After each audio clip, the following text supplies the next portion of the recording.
बहुत ही मार्मिक विषय था। संसार में है क्या और देह में क्या है। ये संसार दुखों से पीड़ित है। ऐसा कोई घर नहीं जहां पीड़ित न हो। और अभी बताया कि मरने में दुख, संसार में रोग में दुख, शरीर में दुख और मृत्यु में दुख। तो मृत दुख ही दुख है और त्राह त्राह है। उस दुखों को छुड़ा लेना ही वही वीर बहादुर है जो अपने दुखों को छुड़ा ले और दुखों में बार बार पीड़ित होता रहे। फिर दुख से पीड़ित रहे, दवा मिली, उस रोग ठीक हो गया, फिर दूसरा रोग आ गया। ऐसे जब तक देह छूट नहीं जाएगी, मृत्यु अलग नहीं हो जाएगी, तब तक रोगों को सिलसिला चलता ही। अपने रोगों को जाने समझें, कहां से आ रहा है और कैसे छूटे। हमारे इसमें आकर के बहुत से संसार में दादा बाबा आयो परवाजा, जिनके सब भुई भाड़े हो, आंधर भय हियो की फूटी, तिनका है सब छाड़े। सब छोड़ छोड़ करके चले जाते हैं, लेकिन क्या दुख मुक्त हो जाते हैं? नहीं। दुखों से मुक्ति तभी मिलेगी जब हम सच्चे सदगुरु के रास्ता को पकड़ेंगे। जब सच्चे सदगुरु प्राप्त होंगे। दुनिया में 5 पदार्थ मिलना दुर्लभ है। पहला कौन सा? नर जन्म। मनुष्य का जन्म मिल गया तो आपको एक पदार्थ मिल गया। पदार्थ जो बड़ी कीमत होती है, जिस कहते हैं बड़ा भारी पदार्थ प्राप्त हो गया। तो ये मानव जन्म प्राप्त हो जाना एक बहुत बड़ा पदार्थ प्राप्त हो गया इसमें। दूसरा, सच्चे माता पिता का मिलना। जन्म तो मिल गया, कई जगह मिल जाता है, शराबियों के घर में, व्यभिचारियों के घर में, और जन्म पा करके शराबी, कबाबी, व्यभिचारी, तो क्या मनुष्य सार्थक है? वो मनुष्य सार्थक नहीं है। मनुष्य में सभी आ जाते हैं, स्त्री पुरुष सब उसी के लिए कहते हैं। मनुष्य मनुष्य नहीं कि केवल उन्हीं के लिए। सबको अपना अपना धन्य कहिए, जो सबको अपना दुख छुड़ाने के लिए अपनी शक्ति है, चाहे वो पुरुष हो चाहे वो स्त्री हो, दोनों पीड़ित रहते हैं, उसको समझें। जब माता पिता, सच्चे माता पिता का मिलना, आप के यदि माता पिता धर्मनिष्ठ माता पिता मिल गए तो आपका दूसरा पदार्थ प्राप्त हो। क्योंकि अगर माता पिता सही हैं तो पुत्र को अच्छे संस्कार दे करके उसको मनुष्य बना देंगे। मनुष्य अगर नहीं है, मनुष्य के देह में है, लेकिन साहब ने कहा है कि राम सुमरे रण फिरे फिरे और की गैल, और मानुष केरी खोलरी ओढ़े फिरता बैल। तो क्या मनुष्य है? वो मनुष्य नहीं है।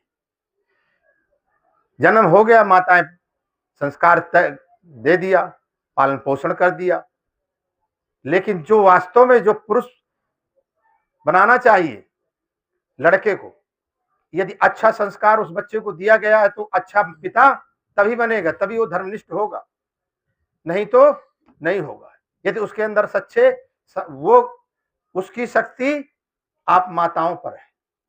यदि आप उसका संस्कार देते हैं, अच्छा पढ़ाते हैं, अच्छा खिलाते हैं और अच्छे विचार देते हैं, संत गुरुजनों से गुरुमुख होकर के, माता पिता पहले होकर के फिर बच्चों को बैठाएं, लाएं और उनको पहचान करवाएं कि ये हमारे गुरु हैं, इनकी शिक्षा सुनिए, इनकी बातें सुनिए, आप वो संग करके आकर के उनकी आरती पूजा करिए, यही श्रेष्ठ है। ये नहीं कि चलो मंदिर में चले जाओ सवेरे और ये दुर्गा जी हैं, ये ब्रह्मा जी हैं, अब उनको पहचान कराए, जो कभी मिले नहीं और न इनको मिले न बाबा दादा से किसी को मिलने वाले मिले हैं, उनको पहचान कराने के लिए बैठ जाती है।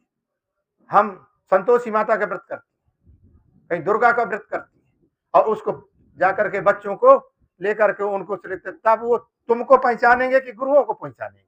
वो उनको पहचानेंगे और उनकी वो आरती पूजा करेंगे, और तुम्हारी आरती पूजा तक माता पिता की बनना बंद कर देंगे।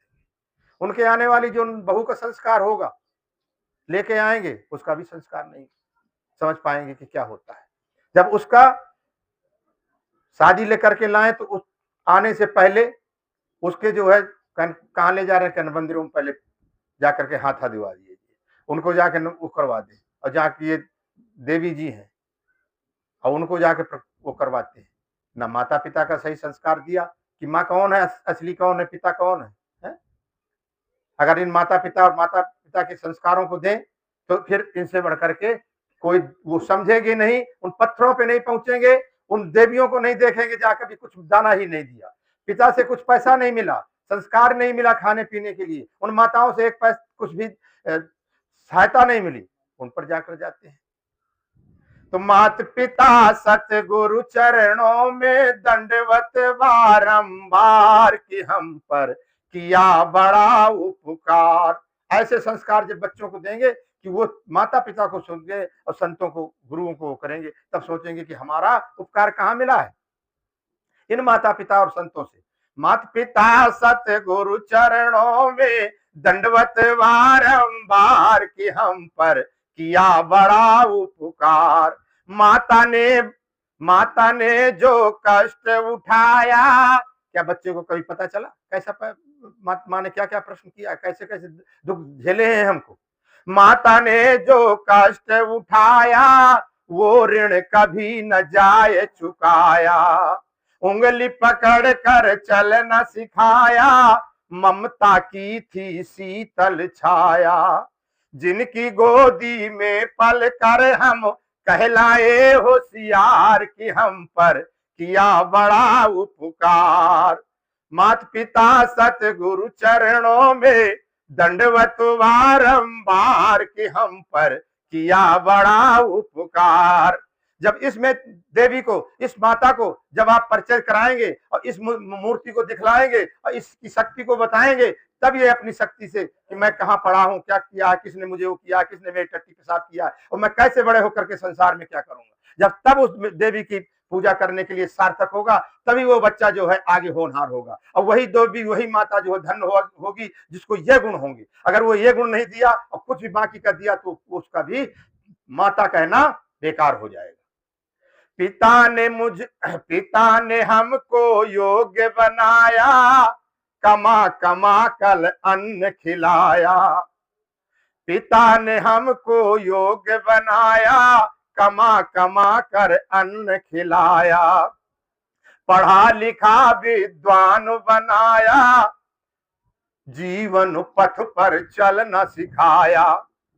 एक पिता जो है कैसे करके मेहनत करता है, खेती से या मजदूरी से, फिर बच्चे को पढ़ाता है, फिर लिखाता है, उसकी किताबें देता है, कुछ पुस्तक देता है और योग बनाता है, फिर संसार में कुछ जीविका के लिए करता है कि यहाँ से जो है तुम्हारा जीवन का कल्याण हो जाए। अगर रहने के लिए नहीं है तो रहने के लिए मकान बनाता है, पिता ही करता है, खेती बाड़ी करता है और मकान बनाने के लिए कि बच्चों के लिए एक मकान दे दे तो रहेंगे। वो इतना कमा करके दे जाए कि वो कभी भूखे न रहे, लेकिन उनको भूल जाते हैं। वो पिता को नहीं भूल जाते। किसको भूलते हैं? ऊपर भगवान, अल्लाह, गॉड, खुदा, ईश्वर। वो चाहेगा तो सब हो जाएगा, वो देगा तो हो जाएगा। भगवान चाहेगा तो हमारे को रुपया पैसा मिल जाएगा, भगवान चाहेगा तो हमारी नौकरी लग जाएगी, भगवान चाहेगा मिलेगा कि गुरुदेव माता पिता की आशीर्वाद से मिलेगा। जो माता पिता तुमको रुपया देते, पैसा देते, पढ़ने के लिए देते, खाने के लिए देते, मकान के लिए देते, वो धन है। इससे बढ़कर कोई देवता, कोई ईश्वर नहीं है, और इस देवी से बढ़कर के कोई दूसरी देवी नहीं है। इसलिए मैंने कहा था कि दूसरा पदार्थ माता पिता के, सच्चे माता, धर्मनिष्ठ माता पिता। तीसरा है सच्चे सदगुरु का मिलना। गुरु तो बहुत मिलेंगे, लेकिन ऐसे पारक सिद्धांत से निपुण, जो अपने को जैसे का तैसा बता दे, सार सार को तत्व निर्णय कर दे, वो तीसरा पदार्थ है। चौथा, सच्चे मित्र का मिलना, जो तुम्हारे दुखों को छुड़ा दे, छुपाने योग्य बातों को छुड़ाए और प्रकट करने वाली बातों को प्रकट करे। पापन निवारित योजते हिता गुई हम न गुई गुणान प्रकटीकरोत आपत्ति गतम चाना जहाज ददात काले सन्मित्र लक्षण प्रविदंत संता। ऐसे अच्छे मित्र का मिल जाने से तुम्हारे जीवन का सहारा मिल जाएगा। पांचवा, अपने मोक्ष इच्छा हो, ये सब मिल जाए और तुम्हारे अंदर इच्छा न जगे कि मैं भक्ति करूं, कि मैं गुरुदेव को नमन करूं, कि माता पिता को करूं, मैं उनके लिए सेवा करूं, ये तुम्हारे पास इच्छा नहीं जाहिर हुई तो तुम्हारा सब चारों पदार्थ बेकार हो जाएंगे। इसलिए पांचों पदार्थ जब प्राप्त हो गए तो आपको सब दुखों से छुटकारा मिल जाएगा, तभी आप दुख छोड़ करके मुक्ति की तरफ जाएंगे। समय समाप्त हो रहा है मेरा, इसलिए मैं